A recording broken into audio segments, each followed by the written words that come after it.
bagaimanapun juga akhlak harus mendahului ilmu tuh, sehingga kemajuan teknologi tidak bisa membuat kita jadi lupa bahwa pendidikan karakter, ya, moral itu sangat-sangat penting.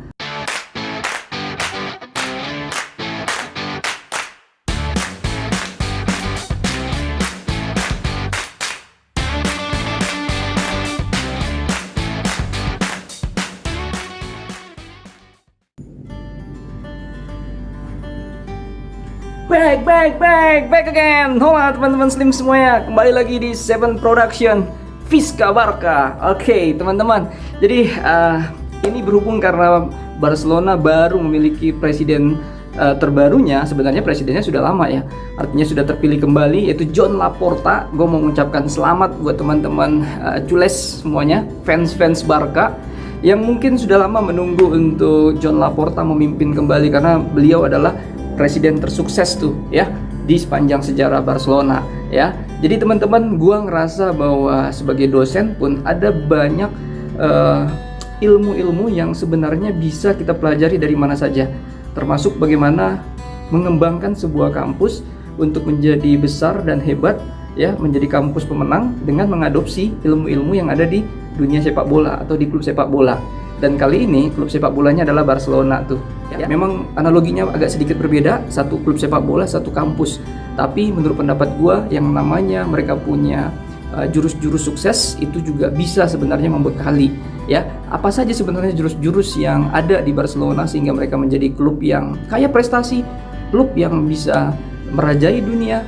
Dan ya, seperti apa pembahasan selanjutnya.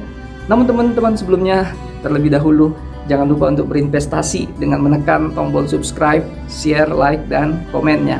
Seperti apa pembahasannya? Check it out!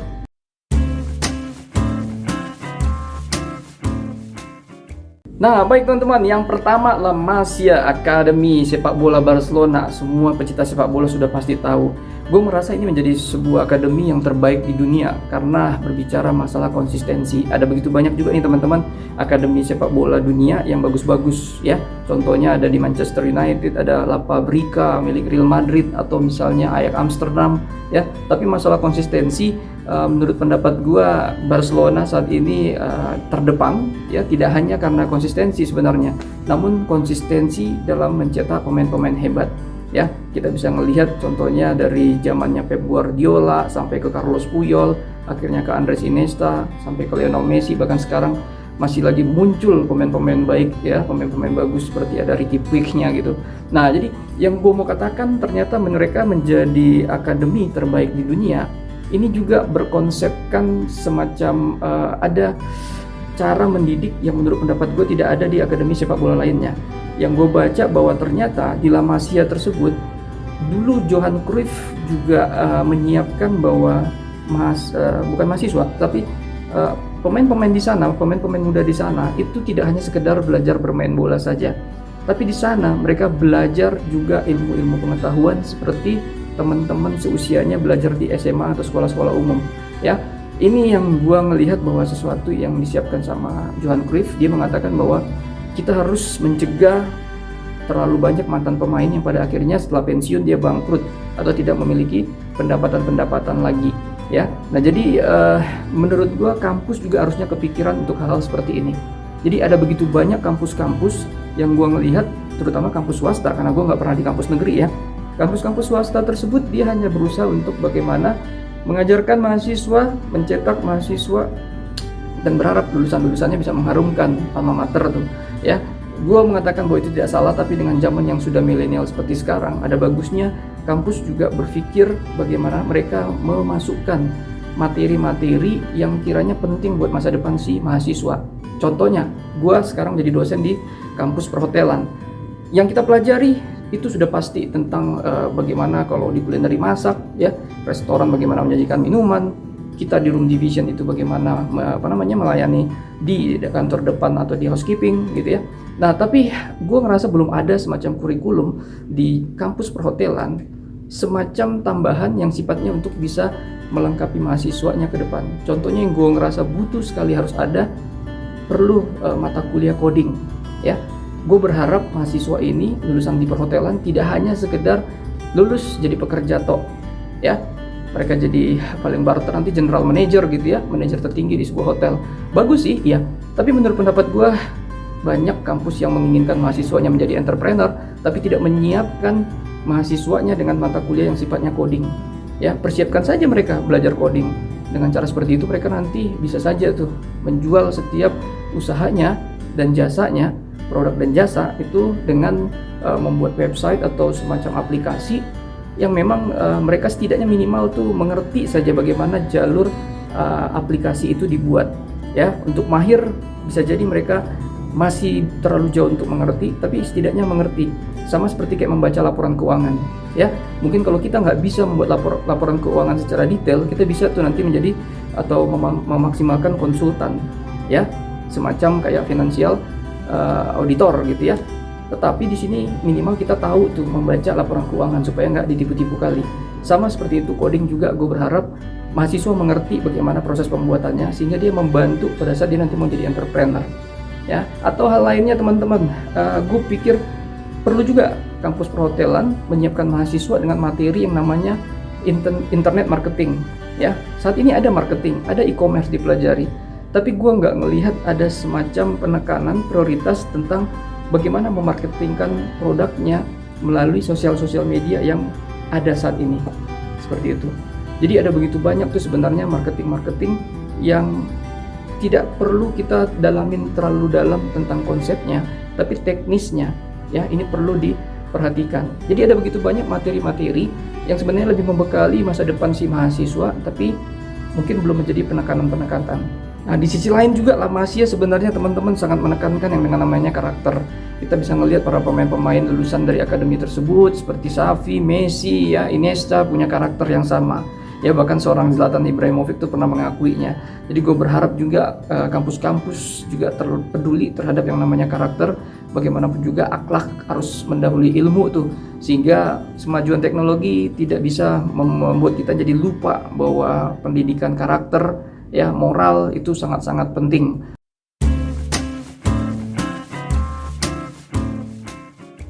Nah, baik, yang kedua teman-teman, menurut pendapat gua itu adalah gaya bermainnya, tiki taka tuh. Barcelona sudah sangat-sangat terkenal. Kita tahu lah tiki taka lahir karena adanya total football. Jadi tidak memang muncul langsung ada tiki taka. Jadi Barcelona secara hebat ya melalui Johan Cruyff-nya ini, menurut pendapat gua mereka mengadopsi itu. Jadi yang namanya kita mencetak gaya bermain, gaya mengajar ya, atau mencetak kultur dari sebuah kampus, tidak serta-merta harus ya sifatnya menemukan dari awal. Kayaknya nggak ada lagi di dunia ini yang bisa kita lahirkan pure dari kitanya gitu ya. Semuanya adalah hasil kolaborasi, semuanya adalah hasil kita brainstorming dengan lingkungan kita. Jadi yang gue mau katakan di sini teman-teman bahwa ya tiki taka itu kalau gaya bermain kita udah tahu lah. Kalau gue intinya ngelihat bagaimana mencari posisi itu terpenting juga, selain operan pendek, dan juga bagaimana menguasai permainan, ya, menguasai bola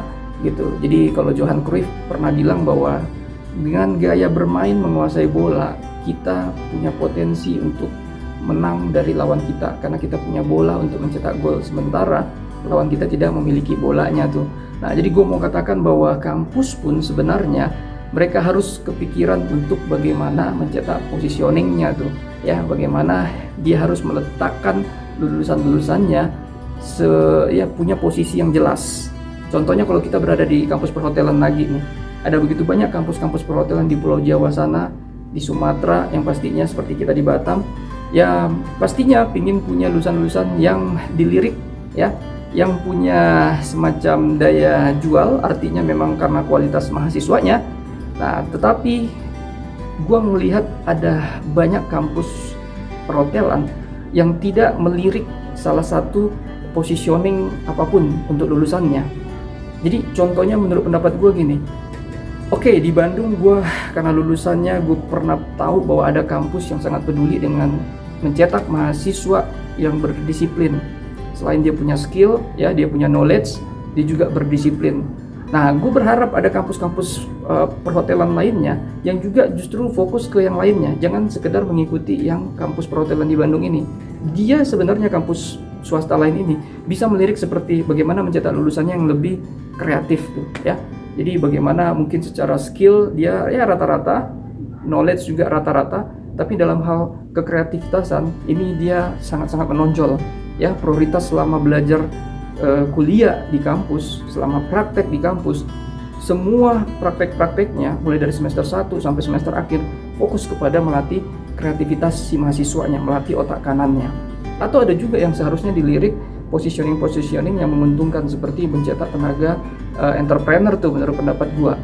Jadi sehingga praktekkan di dalam operasional kampusnya ini bagaimana melatih mahasiswa itu bisa jeli melihat setiap peluang, setiap kesempatan, dan bagaimana mengeksekusi kesempatan ini untuk bisa mendatangkan lebih banyak lagi pendapatan buat si mahasiswanya. Nah, jadi penekanan gue di sini adalah sekali lagi dengan adanya semacam budaya tiki taka dalam sebuah klub sepak bola, ini akan membuat kita lebih mudah dikenal. Ya, begitu juga dengan kampus. Kalau kampus memiliki budaya kerja, budaya operasional yang memang hanya ada di kampus tersebut, ini akan ya memberikan semacam positioning jelas buat kampus tersebut, sehingga ketika industri mau menyerap ya lulusan-lulusannya, mereka sudah mengerti ya seperti apa lulusan-lulusan kita, dan lulusan kita pun menjadi terbekali karena tidak terlalu susah lagi untuk nantinya melanjutkan karir atau bisnisnya setelah lulus dari kampus kita tuh.